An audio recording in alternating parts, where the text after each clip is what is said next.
It's snowing. It's snowing.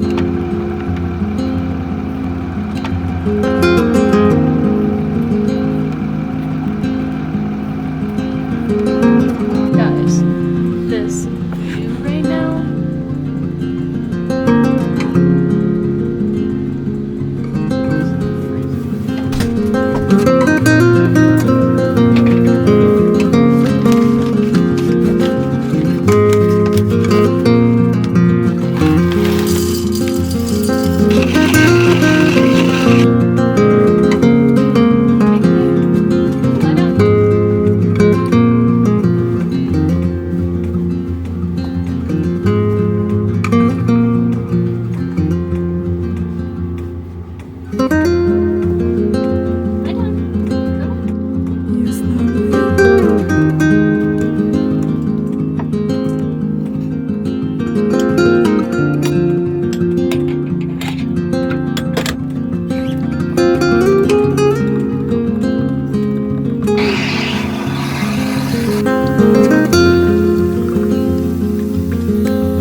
So I don't think that there are enough words to describe what living in a truck camper has been like for the past 6 months.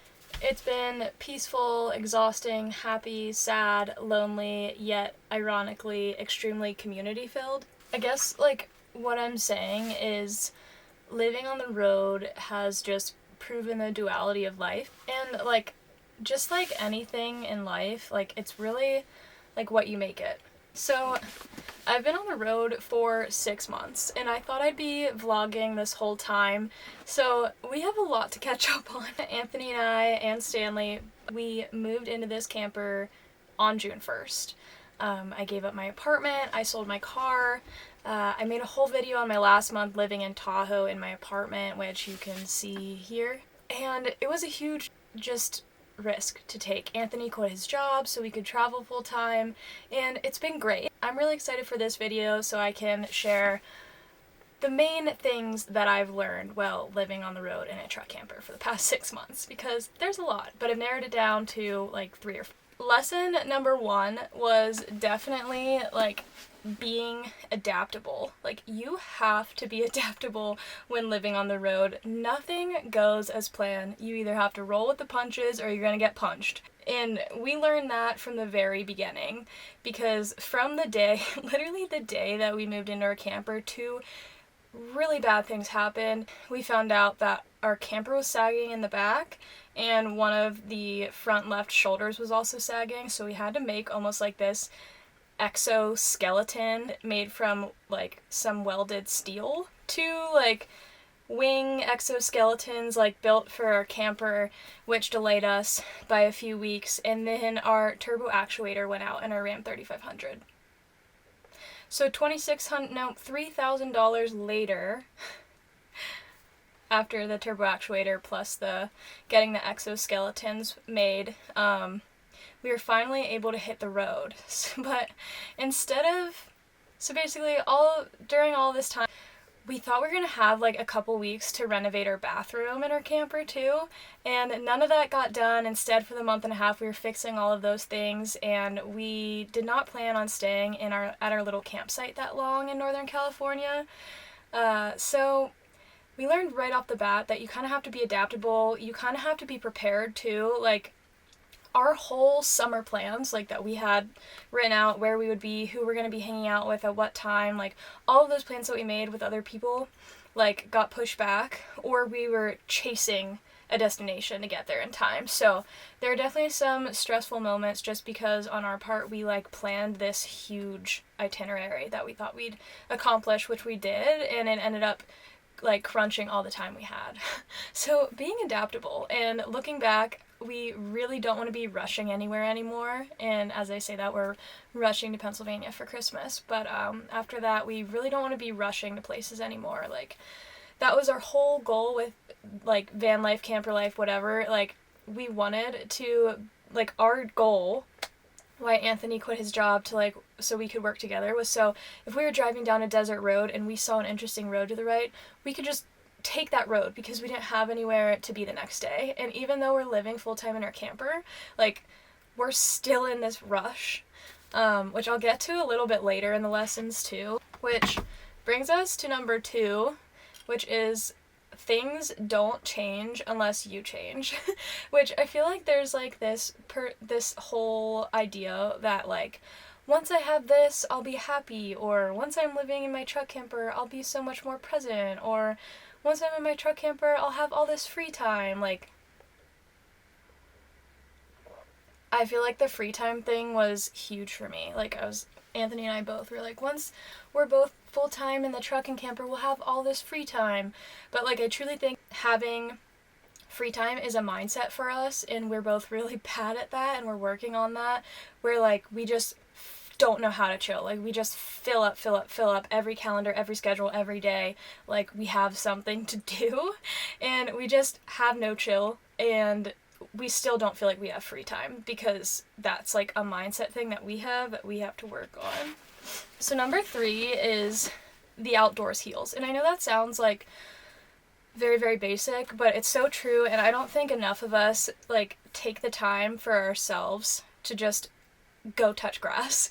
And since living in a truck and camper, everyone always asks, is it suffocating? And the answer for us is no, because we're always outside, we're always doing something. And I do really believe that like being outside as much as we are, it does improve your presence, it can improve your anxiety, and like I don't know, it just really helps your perspective. And I just want to remind you, like, no matter where you're at, whether you live in a camper or you want to be in a camper or a van doing full-time life, or you don't and you just like to adventure outside, like, great. Everyone has the opportunity, no matter what your lifestyle is, to go outside and enjoy nature for a little bit, whether it's on a walk in your neighborhood or whether it's climbing Mount Everest. Like, it doesn't really freaking matter. Like, what matters is what brings you peace in nature. And I swear, like, everyone can find something outside that brings them peace. But yeah, I don't know, ever since I was a kid, like, I was just as happy exploring outside in high school at my local state park in Pennsylvania as I am now traveling the states in the truck and camper. It's definitely also just a mindset thing, like being appreciative and feeling gratitude outside just is life-changing. Okay, number 4. I'm naturally addicted to change and growth. Like, I thrive off of meeting new people. I thrive off of traveling to new places. I thrive off of connecting with people and, just putting myself out there. And I think even if you're not naturally inclined to be that type of person, I think it's so important to purposely put us into difficult situations. And, like, for an example, these kind of all relate together, but, like, today our water tank overflowed and went all over our floor. And it flooded our floor, and which is really stressful, especially in an older camper, because like you really have to worry about things rotting. And to be honest, like I was not stressed at all in the morning about it. I don't know where I'm going with this now. Basically what I'm trying to say is like change and growth, you don't get that without discomfort, and when you get used to discomfort, you realize it's just a part of the game. That's where I was going with that, on the floor. But like, putting myself in so many new positions, I feel like I can kind of conquer anything now. And I just like, whatever lifestyle you live, I think it's so important to put yourself out there and meet new people and go to new places, especially if you're a homebody. Because I think it really helps build your confidence, and like it's just a good reminder that you can do anything and you can handle anything that's thrown at you. I feel like those are like the 4 core lessons that I've learned while living on the road. And I know I'm going to think of more, but the sun is setting and it's really beautiful and I want to go outside. So I'm going to take you out there. for the end of this video. And if you did like this video, let me know in the comments. I'm trying to make more YouTube videos. I'd love to hear what you think of this video and what you'd like to see next. So if you'd like to keep seeing more adventures, I am going to be posting here weekly. I also post daily on Instagram and TikTok. So be sure to subscribe, and I will see you next week.